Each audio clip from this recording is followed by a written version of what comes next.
To all of you student, myself Ashish Shukla. मैं आप सबको हिंदी व्याकरण में फिर से आया हूँ एक बहुत ही छोटी वीडियो और बहुत ही महत्वपूर्ण टॉपिक पे आज चर्चा करने जा रहा हूँ। हिंदी व्याकरण में आज हम बात करते हैं रस की। तो हमारा टॉपिक है रस, रस के अंग एवं प्रकार। तो रस होता क्या है? तो रस का शाब्दिक अर्थ होता है आनंद। रस का शाब्दिक अर्थ देखा जाए तो क्या होता है? आनंद। अर्थात साधारण शब्दों में कहा जाए कि किसी भी कार्य को करने पर या देखने पर या किसी के द्वारा करवाने पर जो हमें आनंद की अनुभूति, आत्मतृप्ति होती है, वह हमें क्या कहलाता है? रस। लेकिन आपके किताब के अनुसार, कविता की किताबों के अनुसार बताएं तो किताबों में कहता है कि किसी कविता, कहानी या नाटक को देखते, सुनते अथवा पढ़ते समय जो आनंद की अनुभूति होती है व्यक्ति को, उसे हम रस कहते हैं। ठीक, तो आइए देख लेते हैं रस के अंग के बारे में परिभाषा। तो आप जाने क्या हुई परिभाषा? किसी कविता, कहानी को पढ़ते, सुनते या देखते समय, नाटक को जो आनंद की अनुभूति होती है, आत्मतृप्ति होती है, उसे हम रस कहते हैं। रस के मुख्यतः कितने अंग होते हैं? 4 अंग होते हैं। कौन कौन से? विभाव, अनुभाव, संचारी भाव, स्थायी भाव। ठीक, ये 4 क्या होते हैं? अंग होते हैं। विभाव का मतलब वो होता है जो व्यक्ति के हृदय में ऐसा भाव उजागर कर दे कि वह तृप्त हो जाए उस चीज से, वो क्या होता है? विभाव। अनुभाव का मतलब होता है व्यक्ति के हृदय से उजागर होकर किसी के वह अपने मुख से किसी के समक्ष प्रकट कर दे अपना भाव, वो क्या कहलाता है? अनुभव। संचारी भाव का मतलब यह होता है कि इन दोनों परिस्थितियों से गुजरकर जो हम कविता, कहानी पढ़ लेते हैं, वह हमारे दिमाग में निरंतर संचरण करता रहता, हम उसके बारे में सोचते रहते हैं, वह चलता रहता है, उसे हम संचारी भाव कहते हैं। स्थायी भाव वह होता है, यह बहुत ही प्रधान भाव है, इसे प्रधान भाव भी कहा जाता है रस में। इसका महत्वपूर्ण स्थान है। यह किसी कविता, कहानी में शुरू से लेकर लास्ट अंत तक इस भाव का प्रदर्शन होता है और उस पर नई नई चीजें सीखने को मिलती हैं। तो आइए देख लेते हैं रस के प्रकार। तो रस के मुख्यतः कितने प्रकार होते हैं? 9। लेकिन सूरदास एक और जोड़ दिए हैं जिसे वात्सल कहते हैं। भगवान श्री कृष्ण की लीलाओं का वर्णन किया जिसमें जोड़ दिए एक रस।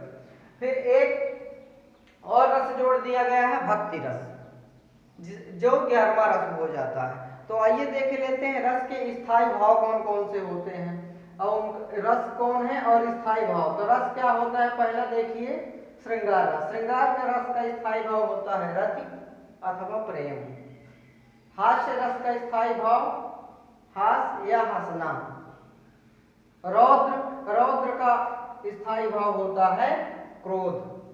करुण रस का शोक, वीर का उत्साह, अद्भुत का विस्मय अथवा आश्चर्य, विभक्त का होता है जुगुप्सा अथवा घृणा, भयानक का होता है भय, शांत का होता है सम, निर्वैर अथवा वैराग्य, वात्सल्य का होता है वात्सल, भक्ति रस का होता है अनुराग। ठीक, तो ये रहा हमारे रस के मुख्यतः 4 अंग: अनुभाव, विभाव, संचारी भाव, स्थायी भाव। ये रहे रस के 10 प्रकार। और अगर इनकी हम चर्चा करें तो इन सभी रसों, नाम से केवल स्पष्ट है, श्रृंगार अथवा इसमें किसी व्यक्ति या किसी ईश्वर या किसी भी देश, किसी भी वस्तु, व्यक्ति, स्थान इत्यादि की सजावट को लेकर वर्णन किया जाता है। सजावट के साथ साथ वह वस्तु को छोड़ दिया जाए या उस वस्तु से लगाव कर लिया जाए, इसका वर्णन किया जाएगा इसमें।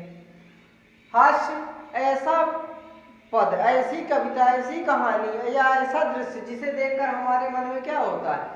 हंसी का भाव प्रकट होता है, वहां पर हास्य रस होता है। रौद्र ऐसी कविता, कहानी या घटना देखकर जिसे हमारे हृदय में क्रोध की भावना उत्पन्न हो जाती है, उसे हम वहां पर क्या होता है? कौन रस होता है?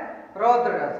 करुण, जब कोई ऐसी दुखद घटना घट जाती है, अपने प्रियजन को किसी कारणवश दुखी हो जाते हैं, कष्ट में हो जाते हैं, तो वहां पर हमारे अंदर कौन सा भाव प्रकट होता है? उस पद में कौन सा भाव प्रकट होता है? करुण रस, वीर रस, अर्थात जब हमारे अंदर क्या होता है, राष्ट्र के प्रति या देश के प्रति या घर के प्रति किसी भी चीज के भाव को लेकर हमारे अंदर ऐसा भाव उत्पन्न होता है कि उसे लेकर हम निश्चय, दृढ़ निश्चय के साथ उसे हम करेंगे, वहां उत्साह होता है अद्भुत, अर्थात आश्चर्य।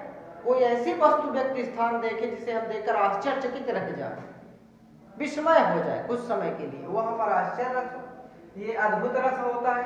विभक्ति ऐसी व्यवस्था, ऐसी जगह वस्तु व्यक्ति स्थान देखे जिसे हमारे अंदर घृणा का भाव उत्पन्न हो, वहां पर क्या होता है, विभक्त रस होता है, भयानक। किसी वक्त व्यक्ति वस्तु स्थान को देखकर हमारे अंदर भय उत्पन्न हो, जैसे नाम लेते भूत, तुरंत व्यक्ति के अंदर भय उत्पन्न हो जाता है।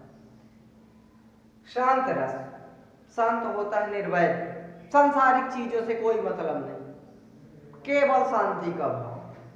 वात्सल्य का होता है वात्सल्य, जन्माए अपने बालक को पुचकार खिलाते हैं, ऐसा दृष्टि भाव होता है, बालक को ही नहीं बल्कि अपने भाई बहन किसी को ले लिया जाए।